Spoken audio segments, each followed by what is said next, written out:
Сигурно на всеки се е случвало ChatGPT да даде отговор, който е, разочароващ. Днес ще видим как да обърнем играта. Ще разгледаме една система, която ще ни помогне да преминем от обикновен потребител към експерт и да отключим истинския потенциал на този инструмент. Всички сме били там, нали? Задаваме въпрос и получаваме нещо общо, неточно или просто безполезно. Но защо се случва това? И по-важното, как да го спрем? Оказва се, че проблемът често не е в самият изкуствен интелект, а в начина, по който говорим с него. И ето го решението. Всичко е събрано в тази диаграма. Това е нашата пътна карта. Един доказан, трифазен процес, който превръща хаотичните чатове в структурирани проекти. Резултатите – предвидими и винаги висококачествени. Така че нека се гмърнем в първата и може би най-важна фаза. Преди дори да напишем и думичка от нашата команда, трябва да подготвим терена. Тази първа фаза е абсолютно ключова, защото тя създава правилния контекст за изкуствения интелект още преди да сме започнали.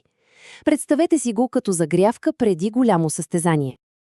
И така, ето ги и трите стълба на подготовката. Всеки от тях е изключително важен. Първо, въвеждаме ред в хаоса. Второ, даваме на изкуствения интелект време да помисли. И трето, свързваме го с реалния свят, за да сме сигурни, че отговорите са верни. И тук идва първата голяма промяна в мисленето. Спираме с безкрайните еднократни чатове и преминаваме към нещо много по-умно. Проекти. Точно така. Помислете за това като за отделна папка за всяка задача. Качвате всички нужни файлове и инструкции веднъж и край. Изкуственият интелект вече знае всичко. Край на досадното повтаряне. Добре, а сега нещо супер интересно. Режимът на мислене. С тази функция ние на практика казваме на AI: «Хей, спри за момент, не ми давай първото нещо, което ти хрумне. Помисли!» Резултатът? Той е огромен. Получаваме много по-дълбоки, по-обмислени отговори. Правилото е просто. Това остава включено. Винаги.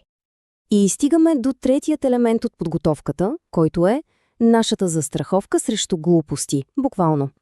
Всички сме чували как AI понякога си измисля, тези така наречени халюцинации. Като включим търсенето в интернет, ние го принуждаваме да проверява фактите си и да цитира реални източници. Това драстично вдига надежността. Добре, подготвихме сцената. Сега идва ред на главното събитие – самата задача.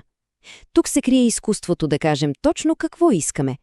И не просто да го кажем, а да го дефинираме така, че да няма абсолютно никакво място за грешки. И тук отново имаме три ключови стъпки, но те са различни. Тук спираме да описваме и започваме да показваме. Спираме да се надяваме на добър резултат и започваме да го дефинираме. И спираме с мъглявите идеи, за да поставим кристално ясни цели и граници. И ето я златната мантра. Ако има само едно нещо, което да запомним от всичко това, то е: показвай, не описвай.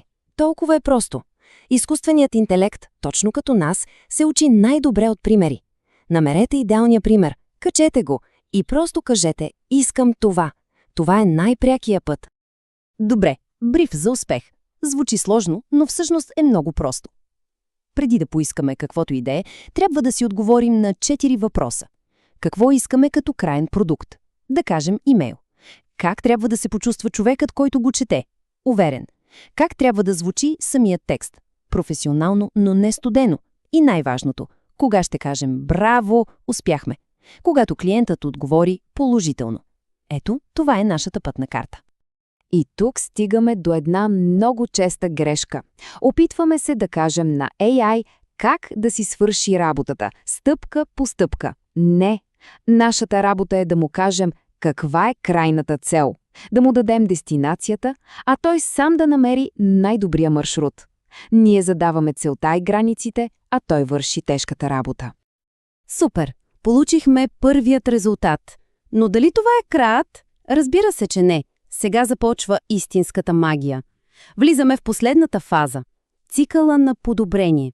Тук ще вземем нещо, което е просто добро, и ще го превърнем в невероятно. Този цикъл е брилянтно прост, но изключително мощен. Първо, правим нещо нечувано, караме AI да стане най-големия си критик. Второ, когато даваме корекции, сме бързи и безкомпромисни. И трето, не се страхуваме да натиснем бутона рестарт, когато нещата се объркат. А сега вижте този хак. Това е може би най-мощната техника от всички. Вместо ние да се мъчим да редактираме, просто казваме на ChatGPT: окей, сега твоята работа е да бъдеш критик. Намери трите най-слаби изречения. Кажи ми къде става скучно, оцени се сам. И после го оправи. Това е като да имаш редактор, който работи нон-стоп за теб. Когато коригираме, трябва да сме като хирург, а не като поет.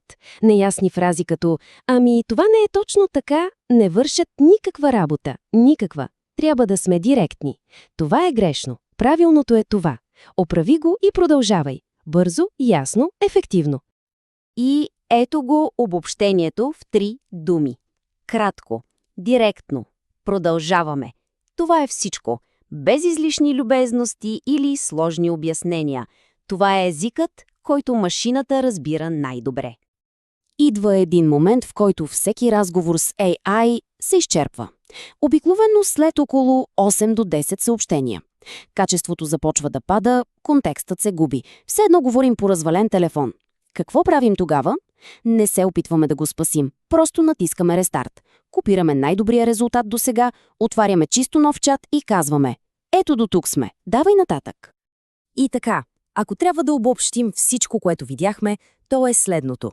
Не става въпрос за някакви тайни команди или магически трикове. Става въпрос за пълна смяна на подхода.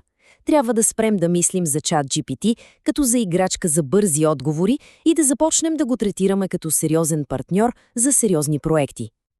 И накрая един въпрос за размисъл.